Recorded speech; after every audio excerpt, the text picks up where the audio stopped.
Good morning everyone. हम संख्या पद्धति के बारे में पढ़ रहे थे। हमारा पहला टॉपिक शुरू हो चुका था जो अपन को बिल्कुल एकदम जीरो से लेकर पढ़ना था, जिसके अंदर हमारा लास्ट जो पॉइंट ऑफ व्यू था वो था फैक्टर्स के बारे में। आपने देखा कि कोई भी अगर संख्या दे रखी है तो उसके गुणनखंड कैसे करते हैं। गुणनखंड का मतलब ही था कि किसी चीज़ को गुणे में लिखना, ठीक है। अब गुणनखंड के बाद में अगली अपनी जो एक संख्या है, जैसे अभाज्य संख्या। हमने अभाज्य संख्या से पहले गुणनखंड इसीलिए पढ़ा क्योंकि गुणनखंड के बेस पर ही हम अभाज्य संख्या की परिभाषा को समझेंगे। देखिए इधर, जब हम बात करते हैं अभाज्य संख्या की,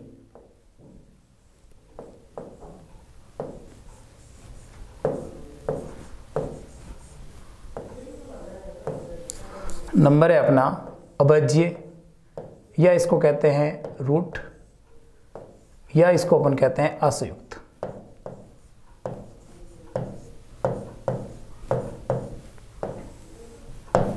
अब यहां पर आप देखो कि अंग्रेजी में अगर बोलें तो अपने पास एक ही नाम आएगा इसका, जिसका नाम है प्राइम। और भी हो सकते हैं वन वर्ड इसके, हम इनकी बात करते हैं अभाज्य, रूट, असंयुक्त। अब इसकी जो डेफिनेशन कहती है वो डेफिनेशन क्या कहती है, देखिए अभाज्य नाम से ही पता चल रहा है जिसको भाजित नहीं किया जा सकता है। जैसे एक तो हम परिभाषा पढ़ते थे कि स्वयं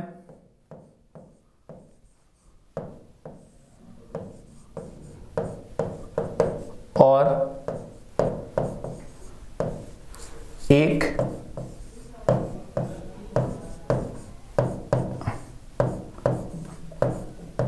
के अलावा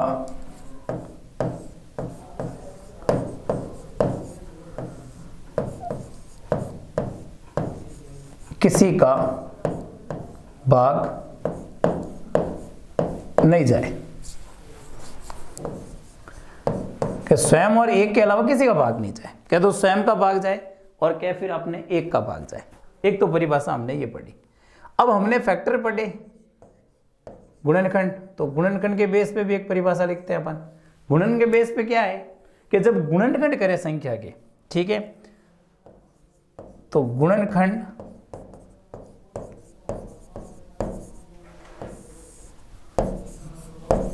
में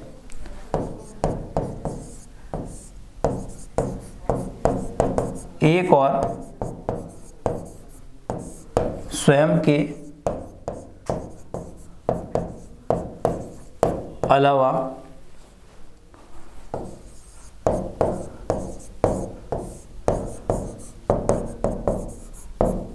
कोई संख्या नहीं हो। देखो परिभाषा दोनों सेम ही है, ठीक है, मगर कंपटीशन में घुमा फिरा के लाइनें दे दे, इसलिए ध्यान रखना कि हम छोटी क्लासों से पढ़ता है कि स्वयं और एक के अलावा किसी का भाग नहीं जाए। यही बात गुणनखंड में भी लिख रहे हैं कि स्वयं और एक के अलावा कोई संख्या नहीं हो। जैसे मान लो अपन ने एग्जाम्पल के तौर पर एक नंबर लिखा 7। अब आप 7 के जैसे मैं फैक्टर करना कहूं तो 7 के फैक्टर आप क्या लिख सकते हो गुणनखंड, क्या तो 7 × 1 लिखोगे या इसको 1 × 7 लिखेंगे, दोनों बात तो एक ही है। इसके अलावा तो कोई नहीं लिख सकते। मगर यही अगर मान लो मैं आपको कोई और नंबर कह दूं, और नंबर का मतलब है कि जैसे एग्जाम्पल के तौर पर मैंने अभी आपको 14 कह दिया, तो 14 के जब आप फैक्टर करोगे तो आप लिखोगे 2 × 7, ये लिख सकते हैं, 1 × 14 लिख सकते हैं, ठीक है। उल्टा भी लिखेंगे इनका, जैसे 7 × 2 लिख दिया, 14 × 1 लिख दिया। अब आपको यहाँ पे बात क्या हुई कि गुणनखंड करने पर एक और स्वयं के अलावा कोई नहीं हो। अब आपने जब गुणनखंड किया तो एक और स्वयं के अलावा यहाँ पर तो क्या आ गया, अपने पास नंबर तो और आगे। जैसे आपने देखा यहाँ पे कि आपके पास देखो 2 और 7 आगे, दोनों सेम ही है। तो ये जो संख्या आई अपने पास 14, ये संख्या आपके अभाज्य नहीं कहलाएगी। इस संख्या को अपन क्या कहेंगे, भाज्य। इस बात को ध्यान में रखना, ठीक है। तो अभाज्य संख्या के अंदर सबसे बड़ी बात यह आई कि स्वयं और एक के अलावा किसी का भाग नहीं जाए, मतलब गुणनखंड करने पर स्वयं संख्या और इंटू में 1 लिख सकते हैं, उसके अलावा कोई नंबर नहीं लिख सकते। अब बात करते हैं अपन यहाँ, देखिए इधर कि अभाज्य संख्याओं के बाद में जब ऐसी भाज्य संख्याओं की परिभाषा की बात करें अपन कि अभी भाज्य संख्या क्या होती है, तो सबसे पहले तो देखो भाज्य यह अपन इसको और शब्द कहें तो इसको कहेंगे संयुक्त।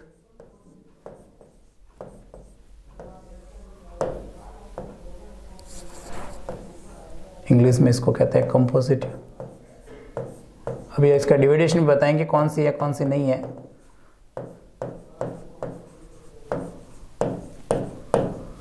अब जब भाज्य संख्या की बात करें तो भाज्य संख्या में जब परिभाषा की बात करें अपन कि अभी परिभाषा क्या होगी, तो देखिए इधर भाज्य संख्या की परिभाषा क्या है कि जैसे अपन ने अभाज्य की परिभाषा पढ़ी आपने जस्ट पहले, क्या परिभाषा पढ़ी देखो कि स्वयं और एक के अलावा किसी का भाग नहीं जाए, और गुणनखंड करें तो एक और स्वयं के अलावा कोई संख्या नहीं हो, बात तो वो एक ही थी। अब यहां पर आप यहां देखोगे कि भाज्य की जब बात करें तो देखिए परिभाषा कहती है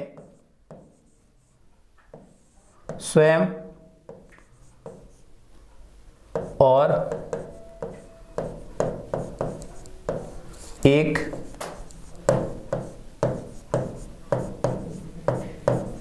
के अलावा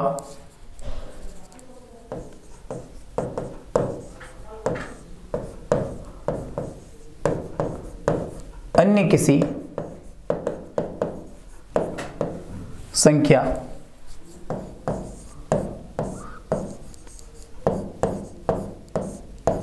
का भाग जाए, कि स्वयं और एक के अलावा अन्य किसी संख्या का भाग जाए, अर्थात और हम कह सकते हैं जैसे फैक्टर के बेस पे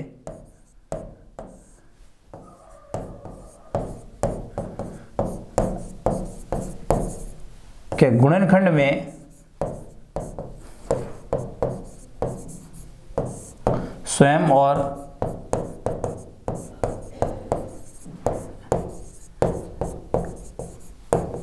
एक के अलावा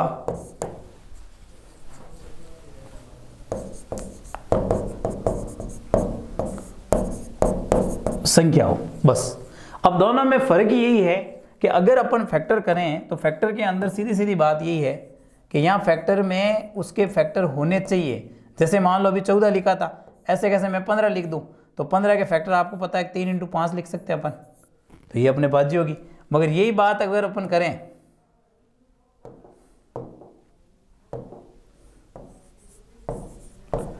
यही बात अगर मैं मान लो अभी 17 के कर लूं, तो 17 के आप 1 × 17 लिख सकते हो, इसके अलावा कोई टुकड़े नहीं कर सकते हो। तो आपने देखा कि ये वाली जो संख्या है ये संख्या अभाज्य हो जाएगी। अब जिसके फैक्टर हो सकते हैं वो तो अपने पास क्या होगी, भाज्य।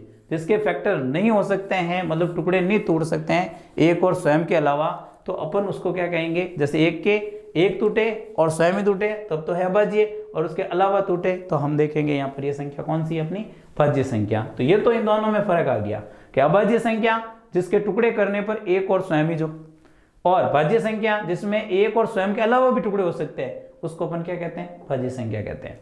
अब आप ध्यान से देखिए आगे, तो देखो भाज्य और अभाज्य संख्याओं का अपन वर्गीकरण करते हैं कि भाज्य और अभाज्य संख्या कौन सी और कौन सी नहीं। तो हमने दोनों की परिभाषाएं पढ़ी थी, तो परिभाषाओं के अंदर हमने यहाँ पर देखा कि जो भाज्य संख्या है उसके तो स्वयं और एक के अलावा गुणनखंड मतलब भाग जाना चाहिए, और अभाज्य के अंदर स्वयं और एक का ही भाग जाना चाहिए। तो सबसे पहले तो आप एक को क्रॉस कर दो, क्योंकि एक है जो ना भाज्य में है और ना अभाज्य में है। अपन आगे कारण देखेंगे क्यों नहीं है। अब बाकी के नंबर जब अपन देखते हैं कि भाई कौन से आपके अभाज्य है, देखो जिस पे मैं गोला कर रहा हूँ सीधा सा हिसाब है कि जहाँ मैं गोला कर रहा हूँ वो अभाज्य है। देखो जैसे 2 है, 3 है, 5, 7, उसके बाद में अपन आगे चले 11, 13, 17, 19, फिर आगे आए अपन 23, 23 के बाद में आगे चले अपन 29, 29 के बाद में 31, 31 के बाद में 37 है आपके, 37 के बाद में अगली सीरीज में 41, 41 के बाद में 43, फिर आगे चले 47 मतलब 47, 47 के बाद में आपने देखा 51, 52, 53 है आपका, 53 के बाद में आपके सीधे आता है 59, 61, फिर आपके 67, 71, 73, 79, 83, 89 और 19 वाली सीरीज में आप देखोगे सीधा ही 97।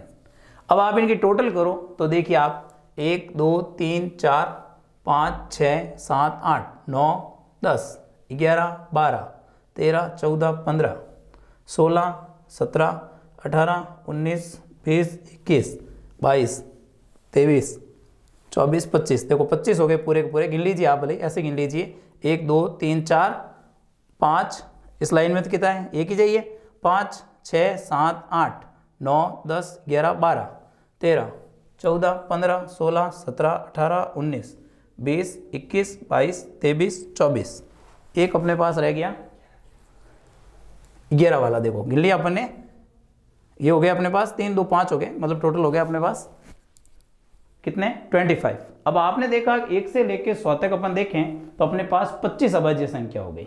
और जब अपन बात करेंगे भाज्य संख्याओं की, तो भाज्य संख्या कौन सी हुई, जहां गोला नहीं किया हुआ है वो सारी की सारी क्या है अपने पास भाज्य संख्या। जैसे देखिए आप, मैं लिख देता हूं यहाँ पे कंफ्यूजन नहीं हो, कि जो आपको अभाज्य नंबर दिख रहे हैं जो भी वो अभाज्य हैं आपके गोला किया हुआ। गोला कौन सा किया अपन ने, देखिए इधर ये वाला गोला किया था अपन ने, ये गोला किया हुआ जो भी दिख रहा है ये आपके टोटल क्या है, आपके अभाज्य संख्या है। इस बात को ध्यान में रखना।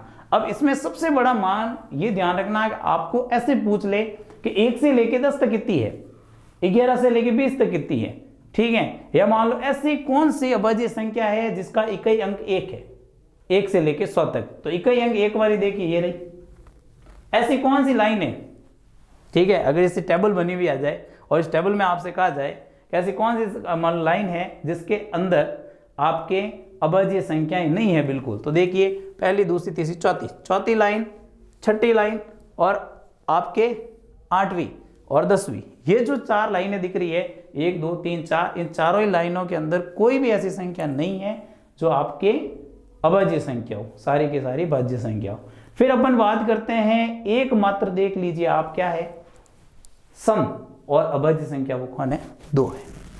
देखो आगे, अब आपने यहां देखा कि 1 से लेके 100 तक अपन ने अभाज्य संख्याओं को देख लिया। तो सबसे पहले तो अपन एक बात लिख सकते हैं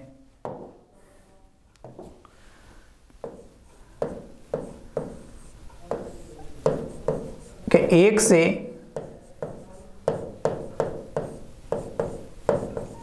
100 तक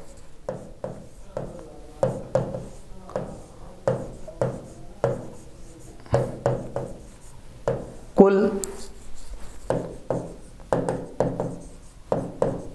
अभाज्य संख्या, तो कुल अभाज्य संख्या की बात करेंगे तो हमारे पास होगी 25, कि 1 से लेके 100 तक कुल अभाज्य संख्या कितनी है, 25। फिर आप यहां पर देखो कि आपने पिछले पन्ने पे देखा, देखो कि 2 को छोड़ के कोई ऐसी संख्या नहीं है जो सम संख्या है, तो एकमात्र मतलब इकलौती है ये जो 2 दिख रही है वो इकलौती एक सम संख्या है, बाकी सारी विषम संख्या है। तो एक बात है कि एकमात्र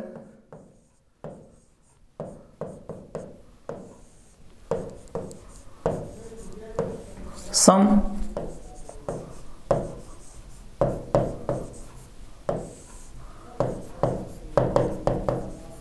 अभाज्य संख्या आपकी कितनी है, 2।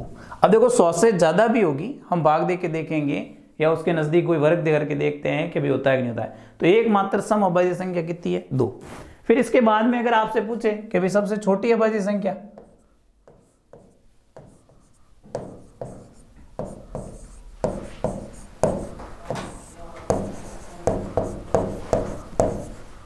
सबसे छोटी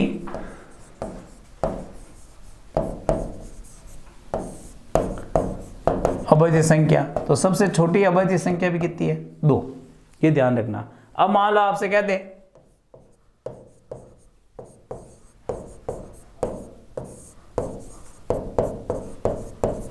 सबसे छोटी विषम अभाज्य संख्या,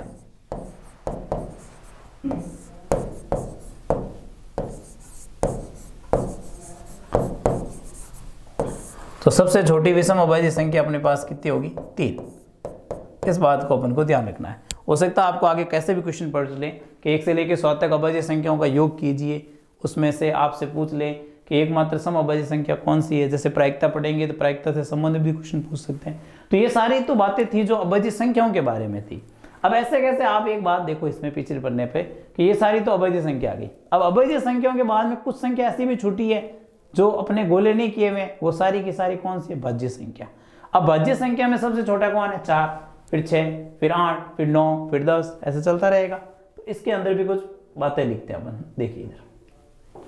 अब जब भाज्य संख्याओं की बात करें तो सबसे पहली बात तो ये आती है कि 1 से लेके 100 तक,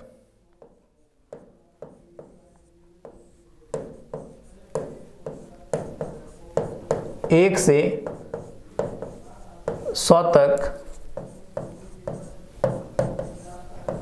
कुल भाज्य संख्या। देखो यहां पे गड़बड़ होती है, क्या आएगा वो भाज्य, तो पूछ के कंपटीशन वाले तंग आ गए। अगर आपसे भाज्य पूछ ले तो अधिकांशतः आप 75 कर देते हो, 75 नहीं 74 होती है। इस बात को ध्यान में रख लेना, क्योंकि 25 हो गई आपके पास अभाज्य, तो 74 होगी 99, क्योंकि एक ना भाज्य है ना अभाज्य। क्या नहीं है, अभी हम उसका कारण भी पढ़ेंगे। देखिए इधर, अब अपन बात करते हैं 1 से 100 तक कुल अभाज्य संख्या, तो 74 हो गई। फिर अपन बात करें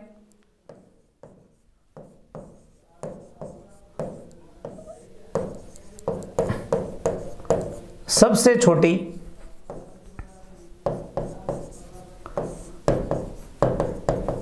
भाज्य संख्या, तो सबसे छोटी भाज्य संख्या कितनी थी अपने पास, 4 बन गया। अब आपसे कहा जाए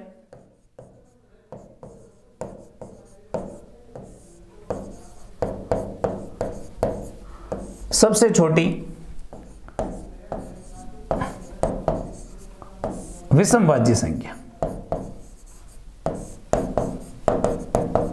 तो सबसे छोटी विषम भाज्य संख्या अपने पास कितनी होगी, 9। देखो 4, आप देखिए पिछले पन्ने पे कि सबसे छोटी भाज्य संख्या में 4 आ गया, फिर 4 के बाद में 4 सम में, 6 भी सम में, 8 भी सम में, सबसे छोटा कौन है, 9। 9 है जो सबसे छोटी आपके विषम भाज्य संख्या है। अब यहां अपने पास एक बहुत अच्छा और ढंग का क्वेश्चन बनता है भाज्य संख्याओं के बेस पे।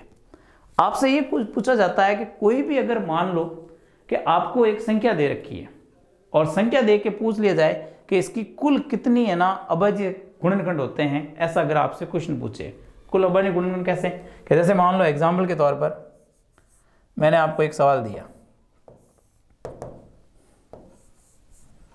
20, और मैं आपसे पूछता हूं बताइए कि इसके अंदर कुल कितने अभाज्य गुणनखंड है, मतलब अभाज्य संख्या कितनी आएगी।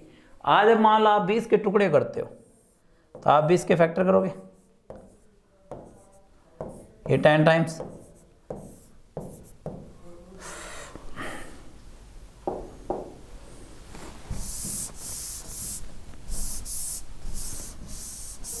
एक मिनट वापस करते हैं। जैसे आप 20 लिखोगे, 20 के जब फैक्टर करोगे, जैसे ये 10, फिर 2 से किया 5, और फिर 5 का किया 1, ये आ गया। अब आपने यहां पर देखा कि 2 की घात 2 आया और इनटू में 5 आया, तो आपने देखा टोटल यहां अभाज्य संख्या कितनी होगी, 1, 2 और 3 हो गई। 3 बनी कि नहीं बनी। अब यहां आपसे डायरेक्ट देखो, इसके लिए एक फॉर्मूला पढ़ते हैं अपन, कि कोई भी आपको डायरेक्ट क्वेश्चन दे देवे, जैसे कोई भी भाज्य संख्या दी,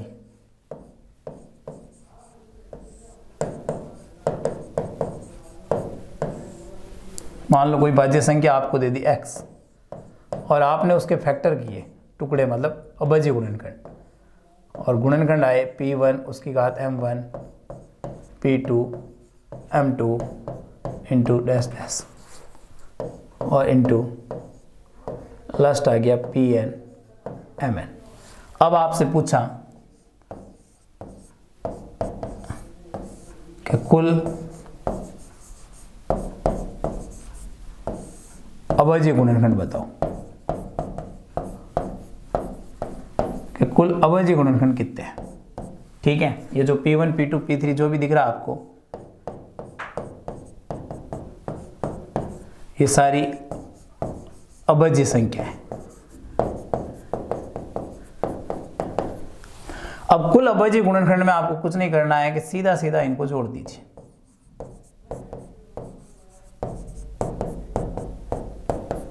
कैसे, देखो जैसे आपने एग्जाम्पल लिया एक,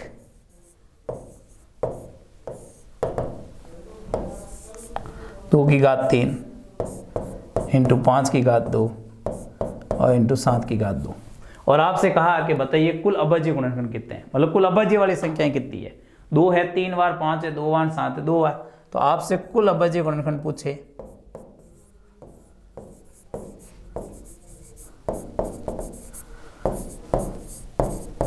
तो अपन कुल अभाज्य गुणनखंड कैसे लिखेंगे कि इसके ऊपर जो घातें आई हैं ना उन घातों को जोड़ लीजिए कि 3 + 2 + 2, तो आप देख रहे हो कि टोटल कितने हो गए, 7 हो गए। अब जैसे मान लो आपके पास कोई नंबर दे दिया जाए, फिर पूछ ले, जैसे एक नंबर दे दिया आपको 250, अब कहे कि बताइए कि कुल अभाज्य गुणनखंड कितने हैं। तो कुल अभाज्य गुणनखंड की बात कहेगा कि अभाज्य गुणनखंडों की संख्या, मतलब ये ध्यान रख लेना, यहाँ लिख देना कुल अभाज्य गुणनखंडों की संख्या। अगर अब ये बात करेगा कुल अभाज्य गुणनखंडों की संख्या,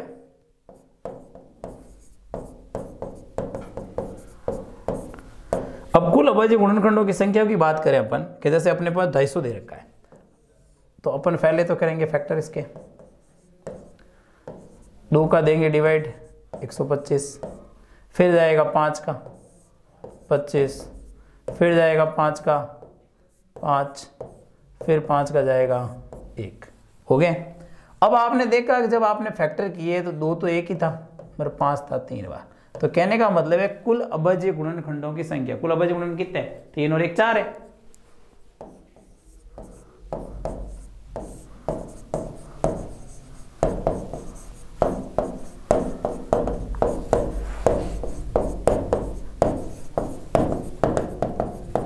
तो कुल अभाज्य गुणनखंडों की जब संख्या ज्ञात करेंगे अपन, तो संख्या कैसे ज्ञात करेंगे कि इसके ऊपर घात 1 है, तो 1 + 3, टोटल कितने हो गए 4। अब आप ये मत समझिए, आपको लग रहा होगा कि भाई ये तो हम आराम से कर सकते हैं, ऐसे ही बता सकते हैं, मगर ऐसे नहीं। आपसे जो क्वेश्चन पूछेगा वो क्वेश्चन ऐसे रूप में पूछेगा कि कोई अभाज्य संख्या x है और उसके गुणनखंड अगर ऐसे हो रहे हैं, और आगे लिख दिया P1 P2 अभाज्य संख्या है, अब बताओ अभाज्य गुणनखंडों की संख्या। अब आपके ऑप्शन में M1 + M2 M3 ऐसे दे दे, गुणे में दे दे, ऐसा क्वेश्चन आपसे पूछेगा। तो इस लाइन को आप विशेष तौर पे इंपॉर्टेंट रूप से याद रखना कि अगर कोई भी संख्या x दे रखी है तो उसके ऐसे फैक्टर करते हैं और कुल अभाज्य गुणनखंडों की संख्या ज्ञात करनी है, तो हमें M1 M2 M3 इन सबको आपस में जोड़ना है। इस बात को अपन को ध्यान में रखना है। देखिए अब अपन यहां दोनों बातें तो पढ़ ली, भाई अभाज्य संख्या क्या है, भाज्य संख्या क्या है, उन दोनों के बारे में। अब एक अंक रहा हुआ एक, कि भाई एक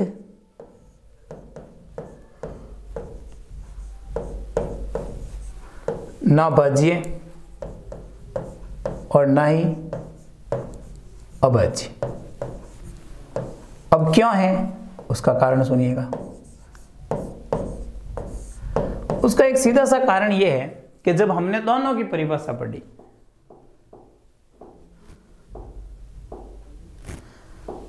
जैसे अभाज्य में पढ़ा तो स्वयं और एक के अलावा किसी का भाग नहीं जाए, तो एक तो संख्या स्वयं और एक का टुकड़े करें तो एक और वो संख्या होनी चाहिए। और जब भाज्य में बात की तो उसमें क्या कहा कि स्वयं और एक के अलावा किसी का भाग जाए।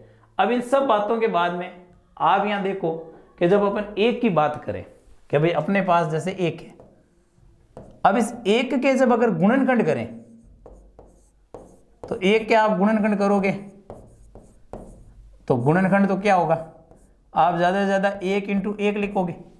तो दोनों परिभाषाओं में क्या था कि स्वयं और एक के अलावा कोई नहीं हो, तो ये स्वयं और एक दोनों एक ही तो है, अलग थोड़ी है।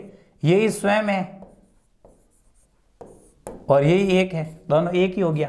और जब परिभाषा दूसरी बात करें भाज्य की तो वो कहता है एक का और स्वयं संख्या कोई अन्य संख्या होनी चाहिए। अब ना तो इसमें अन्य संख्या है, तो दोनों ही परिभाषा यहाँ पे मान्य नहीं होती है, क्योंकि एक खुद स्वयं आ गया। एक के गुणनखंड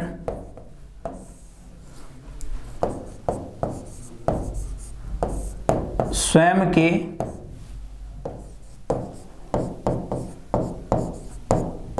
अलावा नहीं, मतलब खुद के अलावा नहीं है गुणनखंड, सिर्फ और सिर्फ एक के गुणनखंड 1 × 1 ही है, और एक ही स्वयं है, एक ही संख्या है, दोनों नहीं। जैसे 2 लिखा तो 2 आयान × 1 लिखा तो स्वयं संख्या और × 1 है। अब यहाँ तो स्वयं संख्या भी 1 है उसके गुणनखंड में भी 1 आ रहा है, तो दोनों के दोनों 1 हो गए, इसलिए 1 को इसके अंदर काउंट नहीं किया जाता है कि 1 ना तो आपके क्या कहलाती है भाज्य और 1 ना ही कहलाती अभाज्य। इस बात को आप विशेष तौर पे ध्यान रखें कि 1 जो आपको दे रखा है वो 1 ना तो आपके भाज्य है और ना ही अभाज्य है। अब जैसे मान लो आपकी कहीं ना कहीं क्वेश्चन बन जाए या आपसे पूछ लिया जाए कि शून्य क्या है,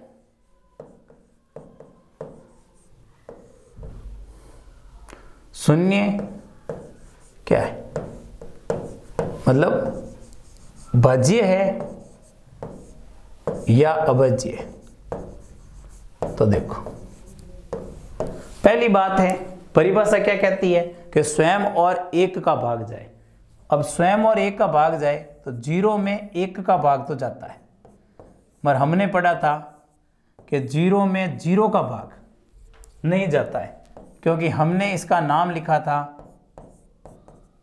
अनिर्धारित, जिसका हमने पहली क्लास के अंदर पढ़ा था, मतलब जिसका निर्धारण नहीं किया जा सकता है, इसकी कोई भी वैल्यू नहीं आएगी। जैसे इसने परिभाषा कही कि अभाज्य कहता है स्वयं और 1 का भाग जाए, और जब भाज्य भी कहा स्वयं और 1 का जाए किसी और का भी भाग जाए, तो स्वयं और 1 का चला गया 0 आ गया, मगर स्वयं 0/0 नहीं आता है, अनिर्धारी होता है। इसलिए शून्य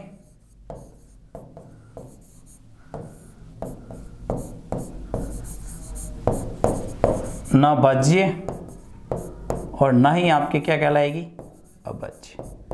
इस बात को ध्यान में रखना है। वैसे इसके बारे में डिस्कशन नहीं किया जाता अधिकांशतः, मगर शून्य को ध्यान रखें, वो भाज्य और अभाज्य में नहीं है, क्योंकि 0/0 का डिविडेशन नहीं होता है, वो एक अनिर्धारी रूप होता है, इसलिए आपके गणितज्ञों ने इसको शामिल नहीं किया इसके अंदर। अब ये तो बात हो गई। एक बात हुई थी हमारी पहली जब इंट्रोडक्शन क्लास था, तो किसी ने कहा कि भाई 10 को आपने प्राकृत में क्यों नहीं लिया। देखो 10 का जो हमने प्राकृत का किया था उसका एक डिवाइडेशन ऐसे किया था कि भाई जैसे एक पहली शताब्दी से चौथी शताब्दी तो कहते हैं कि 1 से 9 तक अंकों की खोज हुई, तो 1 से 9 तक अंकों की खोज हुई, तो हम 0 को शामिल कैसे कर सकते हैं प्राकृत में, उसके बेस पे नहीं किया गया था। आप ऐसे नहीं समझे उसको 0 को उसमें शामिल ही नहीं किया जाता है, मतलब हमने जो लिया कि भाई प्राकृत जो थी अगर मान लो 10 शामिल कर लोगे तो 0 भी उसमें प्राकृत हो जाएगा। जैसे कई गणितज्ञ कहते हैं 0 को भी प्राकृत मानो, हमने उसके बेस पे बताया। अगर आपने कहीं लिखोगे ना कि प्रथम 10 प्राकृत संख्याओं का योग करो, तो उस समय आपको 1 से 10 तक लेना पड़ेगा, ठीक है। बाकी इसका कोई ऑथेंटिक नहीं है कि इसमें शामिल करें कि नहीं करें, कि ऐसा कुछ नहीं है। अगर मान लो 10 को शामिल करते हैं तो अपन को 0 को भी शामिल करना चाहिए, क्योंकि 10 के अंदर 0 आया, वो बना कहाँ से, 0 आया तभी बना, तो शुरुआत फिर प्राकृत की क्या 0 से करेंगे, नहीं कर सकते। तो क्या है कि हमने जो बात की थी वो एक नॉर्मल बात की थी कि प्राकृत होती है उसमें 0 काउंटेबल नहीं होता, इसलिए अपन 10 20 30 नहीं पढ़ सकते, 10 20 30 नहीं पढ़ सकते, इसलिए आगे धन पूर्णांक में उस पर बात की जाती है। तो कहीं कहीं गणित की किताबों में ये लिखा जाता है कि धन पूर्णांक, प्राकृत नहीं लिखा जाता है, मगर नॉर्मल हम 10th स्टैंडर्ड पे पढ़े, औसत पे पढ़े, वहाँ पढ़े, तो वहाँ अपन से कहा जाता है प्रथम 10 प्राकृत संख्याओं का, तो हम वहाँ 1 से 10 तक ही लेते हैं, वहाँ अपन 1 से 9 लेके फिर 11 नहीं लेंगे। इस बात को आप ध्यान में रखें, आप उसको मत समझें कि 10 क्यों नहीं लिया। हमने बात सिर्फ और सिर्फ नेचुरल और उसके बाद में हॉल की बात की थी कि जब 0 आया तब हमने यहाँ से 0 की स्टार्टिंग की।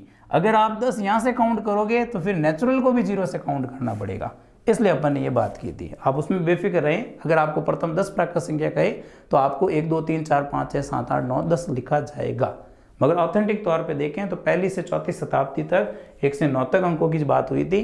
फिर आपके 6ठी शताब्दी में लगभग आर्यभट्ट और ब्रह्मगुप्त ने जब 0 की खोज की थी, जैसे 10 लोग जो पॉइंट लगाते हैं उसी के बेस पे आगे 0 बनाया गया था, और उस 0 के बेस पे फिर अब क्या हो गया, सारी खोज हो गई, तो आपके गणितज्ञों ने नेचुरल नंबर में भी डाल दिए, हॉल में भी डाल दिए, धन में भी डाल दिया और सब में अंदर डाल दिया। इस बात को आप ध्यान में रखें, कंफ्यूजन नहीं हुए।